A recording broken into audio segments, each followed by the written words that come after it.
you by ITEL.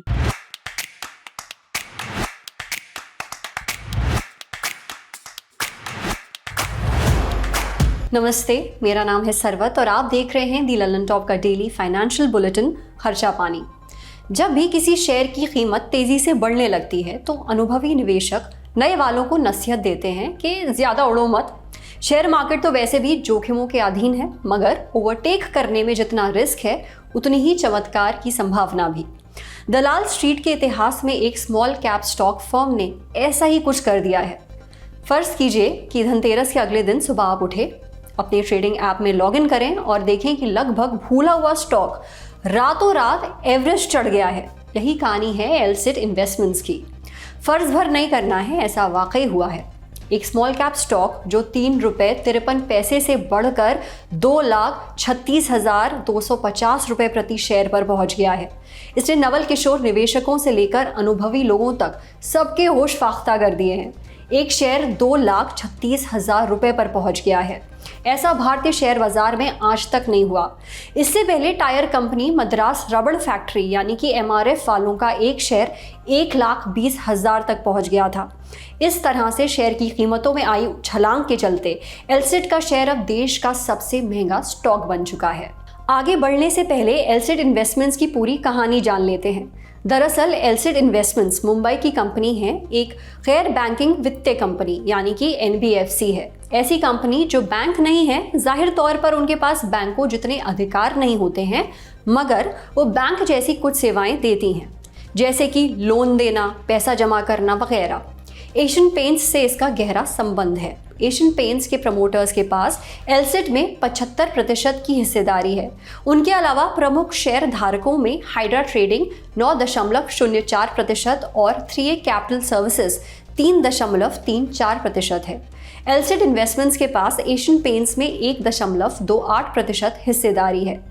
इसकी कीमत लगभग 3,600 करोड़ रुपए है। ये एलसिट के 4,725 करोड़ रुपए के कुल बाजार पूंजीकरण का लगभग 80% है। सैमको सिक्योरिटीज की गणना के आधार पर इतने उच्च मूल्यांकन के बावजूद एलसिट केवल 0.38 की प्राइस टू बुक मल्टीपल पर कारोबार करता है। माने भले ही कंपनी का मूल्यांकन बहुत ज्यादा है, लेकिन इसकी संपत्ति की तुलना में इसका स्टॉक मूल्य कम है। माने निवेशकों के लिए अच्छा सौदा।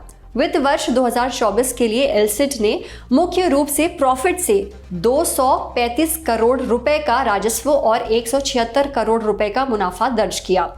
एलसिट इन्वेस्टमेंट्स के बोर्ड ऑफ मेंबर्स में वरुण अमर वकील, अमृता अमर वकील, गुलाम इसाजी वाहनवाती और कार्तिकेय ध्रुव काजी के नाम शामिल हैं।